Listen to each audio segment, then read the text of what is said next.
How are you today? Oh, good morning, Mr. Nelson. How are you doing? Good, thank you.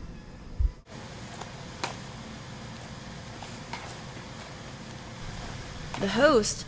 I thought this was such a scary movie. Does Mr. Nelson really want to check this out? Maybe I should warn him. Well, Mr. Nelson obviously looked at the movie before choosing it and saw that it's a horror movie, and the rating is clearly marked on the back. I shouldn't second guess or judge Mr. Nelson's choices. Okay, these will be due back in 3 days. All right, well, thanks a lot. Thank you. Have a good rest of your day. You too, thanks. Bye-bye. Hi, I'm Linda Raymond, the Collection Management Director for the library. Welcome to PLCMC. We are here to talk to you today about intellectual freedom.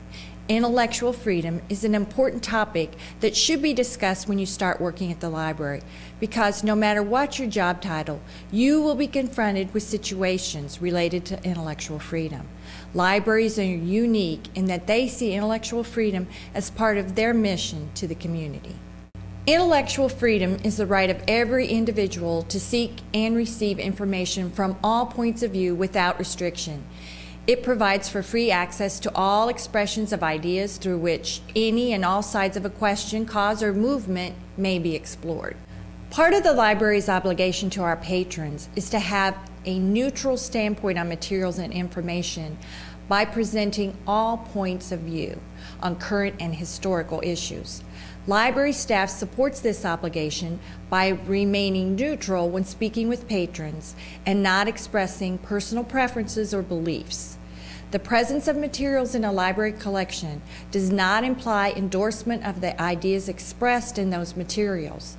The library is simply doing its job as a neutral provider of information from all points of view. Next are flashes of people standing at the reference desk asking for books or materials that could be considered controversial.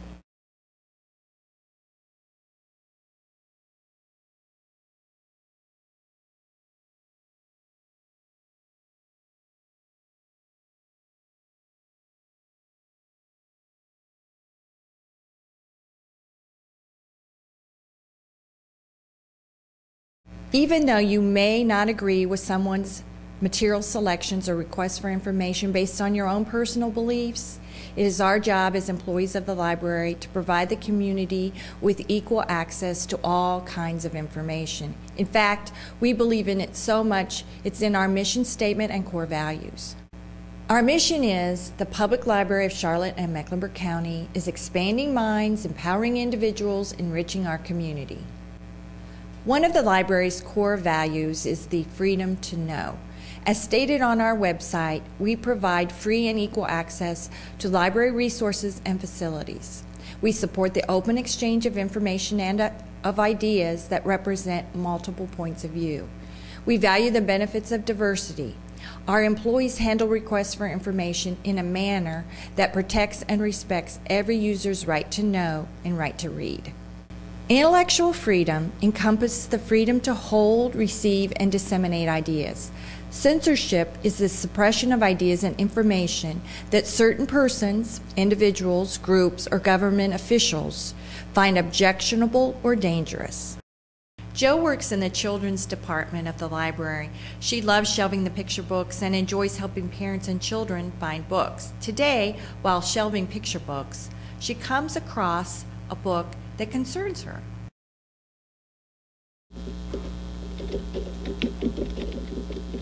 Hey Darcy, how are you doing? I'm great, how are you, Jo? Fine, thanks, but I'd like to talk to you about this book I found in the children's picture book section. Okay.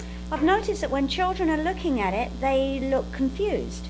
Then when they ask their parents about it, the parents get all embarrassed and they put it back on the shelf quickly. I'm wondering why a book like this would not be kept in the adult collection. That way, when a parent wants to talk to their child about it, they know where to find it, and children won't come across it just by chance when they're browsing through the picture books. Why would we not move it? That's a great question, Jo, and I know that you have the best of intentions. However, placing that book in another area of the library could be considered censorship. What do you mean by censorship? That often happens when expressive materials such as books, magazines, movies, or even artwork is removed or kept from public access, and when certain material is restricted to just particular audiences based on, say, their age or other characteristics, that's another form of censorship. And at the library, we really rely on parents monitoring their own children's choice of materials. Okay, so what do I do if a parent comes up and they've got a concern with it?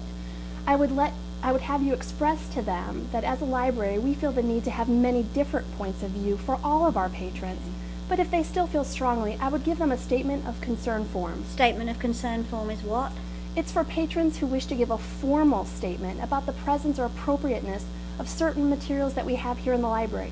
Once it's filled out, we pass it on to the director of the library. Okay. So you want me to just put this back on the shelves with the picture books? Please do, Jo. Okay, thanks. All right. Thank Thanks, you. Darcy. Remember, libraries are responsible for making materials available for everyone. They do not necessarily endorse the ideas or beliefs these materials contain. Communication is key when a person approaches you with a concern about materials in the library. Keep these ideas in mind when faced with collection concern or challenge about library materials.